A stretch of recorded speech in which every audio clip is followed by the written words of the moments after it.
Good morning students. मैं doctor Uma Rathore, assistant professor of chemistry, government Dungar college Bikaner.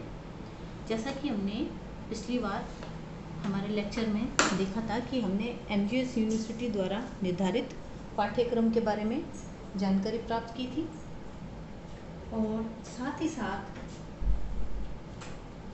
जैसा कि हमने बताया था कि उसके अंदर हमारे पास क्या है, 5 यूनिट्स हैं। 5 यूनिट्स में क्या क्या सिलेबस आने वाला है उसके बारे में डिस्कस किया था। साथ ही हम इस जो लेक्चर है इसमें हम बताएंगे कि जो हमारा पेपर का पैटर्न क्या रहता है। इस पेपर में 3 सेक्शन होंगे। 3 सेक्शन, जो प्रथम सेक्शन है हमारे पास में, उसमें 10 क्वेश्चन आएंगे जो कि सभी करने कंपलसरी होंगे। दूसरे सेक्शन में हमारे पास 10 क्वेश्चन होंगे, लेकिन उसमें से 5 क्वेश्चन अटेंड करने होते हैं। हर यूनिट में से 2 क्वेश्चन होंगे, उसमें से एक क्वेश्चन अटेंड करना, यानी टोटल 5 क्वेश्चन अटेंड करने हैं। इनकी शब्द सीमा लगभग 200 तक रहती है और जो ए सेक्शन वाले हमारे पास पार्ट है उनकी शब्द सीमा हमारे पास में 50 तक रहती है। और फाइनली हमारे पास जो सी सेक्शन होता है उसमें से हमें 5 क्वेश्चन में से 3 क्वेश्चन अटेंड करने होते हैं, जिसकी शब्द सीमा हमारे पास 500 वर्ड तक रहती है। आज हम हमारे सिलेबस के आधार पर जो प्रथम यूनिट है एलिमेंट्री क्वांटम मैकेनिक्स, उसके बारे में एक साधारण सा इंट्रोडक्शन प्राप्त करेंगे।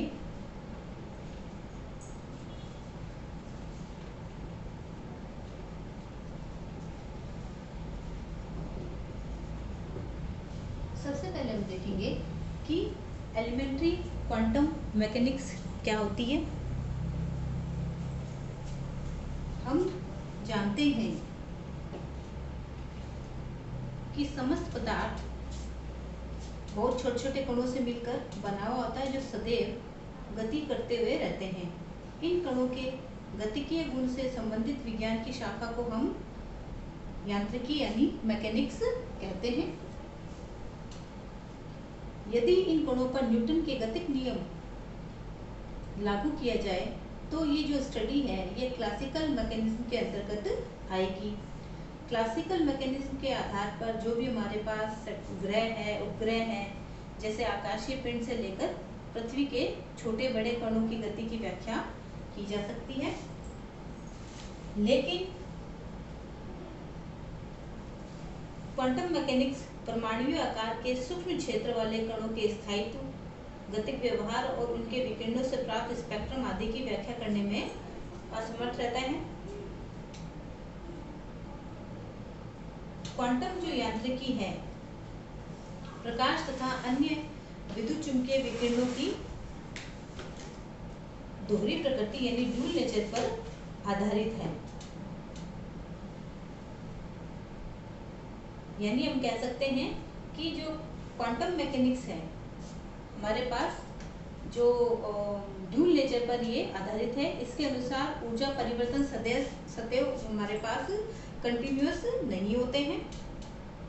कभी इनका व्यवहार कणीय होता है, यानी ये पार्टिकल के समान व्यवहार होता है, यानी इनका पार्टिकल के समान व्यवहार होगा। कभी इनका व्यवहार इस तरह से वेव के समान होएगा।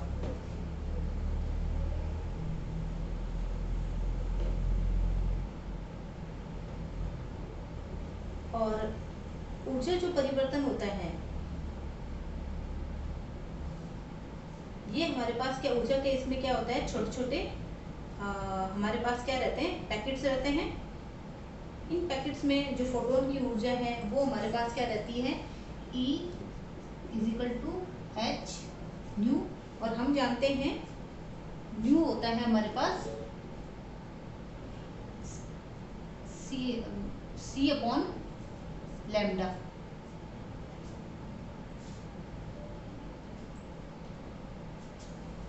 हम जानते हैं कि जो वेव मैकेनिक्स है, वेव मैकेनिक्स यानी तरंग यांत्रिकी में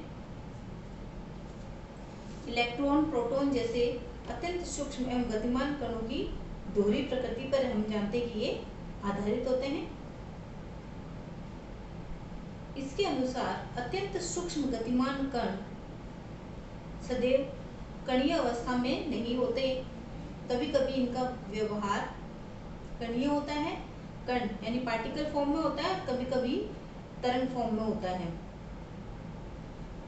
और जिनकी जो तरंग दैर्ध्य यानी वे जो लैम्डा का मान h/mv के बराबर होता है। इस प्रकार हम कह सकते हैं कि जो क्वांटम मैकेनिक्स, क्वांटम यांत्रिकी एक प्रकार से एक दूसरे का क्या है, पर्याय है।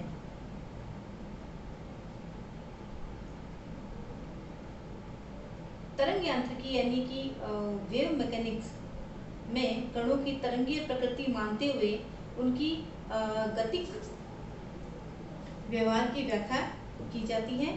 तो क्वांटम यांत्रिकी में समस्त मैग्नेटिक विकिरणों की कणीय प्रकृति मानते हुए उनके गतिक व्यवहार की व्याख्या की जाती है।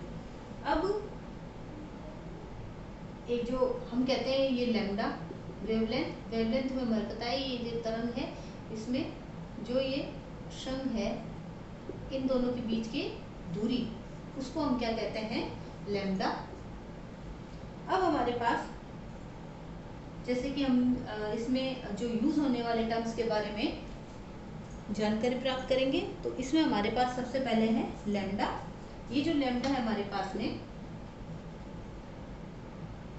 ये क्या होता है, वेवलेंथ किसी तरंग के निकटतम, ये देखिए ये निकटतम बिंदु है हमारे पास, निकटतम शिखर बिंदु, मैक्सिमम जो अपर पॉइंट है या जो निम्नतम पॉइंट है, इनके बीच की जो डिस्टेंस है, ये जो डिस्टेंस है इन दोनों के बीच की डिस्टेंस, इस डिस्टेंस को तरंग दैर्ध्य यानी लैम्डा से डिनोट करते हैं। इसे मीटर में, सेंटीमीटर में, एंगस्ट्रॉम में आदि इकाइयों में हम इसको प्रदर्शित कर सकते हैं। तो ये हमारे पास वेवलेंथ होगी। अब सेकंड हमारे पास में फ्रीक्वेंसी। फ्रीक्वेंसी को हम क्या है, न्यू से प्रदर्शित करते हैं।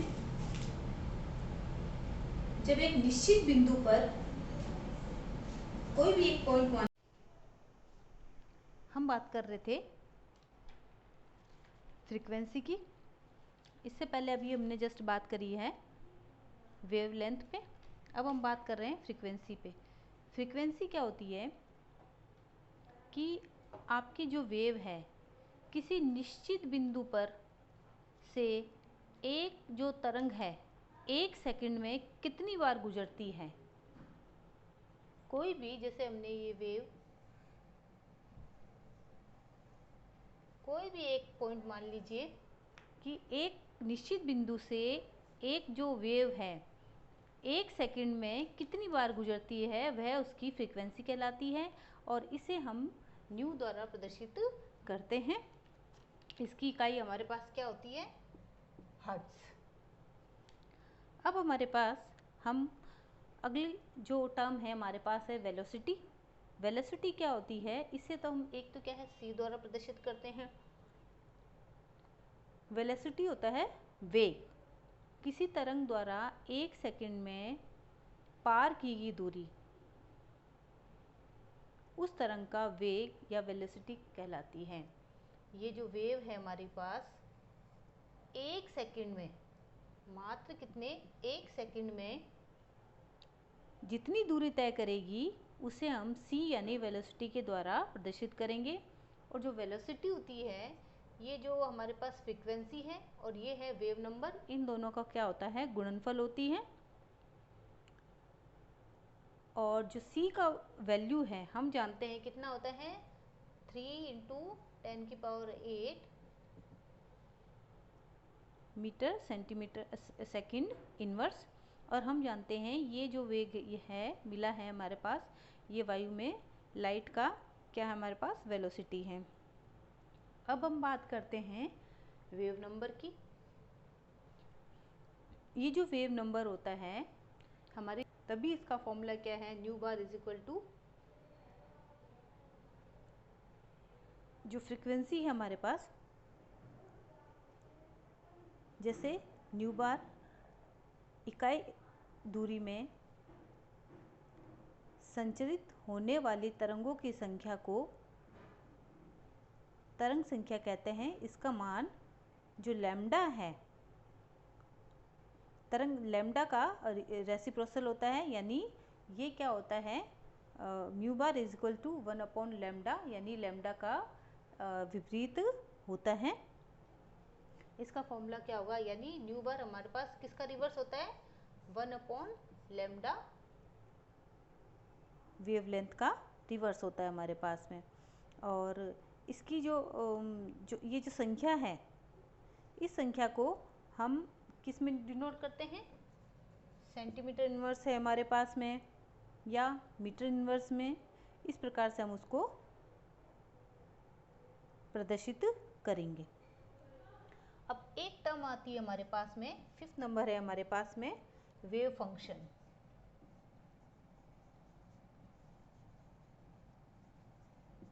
वेव फंक्शन को हम साई द्वारा प्रदर्शित करते हैं। इसमें क्या होता है, यानी तरंग फलन, इसमें क्या होता है कि एक दिए गए ऊर्जा स्तर में किसी गतिशील सूक्ष्म कण, मान लेते हैं कि परमाणु में कोई एक इलेक्ट्रॉन के बारे में सूचनाएं एक गणितीय व्यंजक या फलन द्वारा दी जाती हैं, इसे तरंग फलन कहेंगे। और इसे हम साई द्वारा, ये जो साई है इसके द्वारा प्रदर्शित करते हैं। इस तरंग फलन को स्टेट फंक्शन भी कहते हैं, क्योंकि ये जो यह निर्देशांकों का फलन है। किसी एक क्षण विशेष पर एक गतिशील कण की स्थिति समय पर निर्भर करती है। अतः जो स्टेट फलन होता है, यानी स्टेट फंक्शन होता है, साई के निर्देशांकों एवं समय दोनों का हमारे पास क्या है, ये फलन है। एक विमीय तंत्र में, यानी मोनोडायमेंशनल सिस्टम में, एक कण के लिए साई जो है वो क्या होगा, साई ये डिपेंड x और t, इसका फलन होगा हमारे पास में।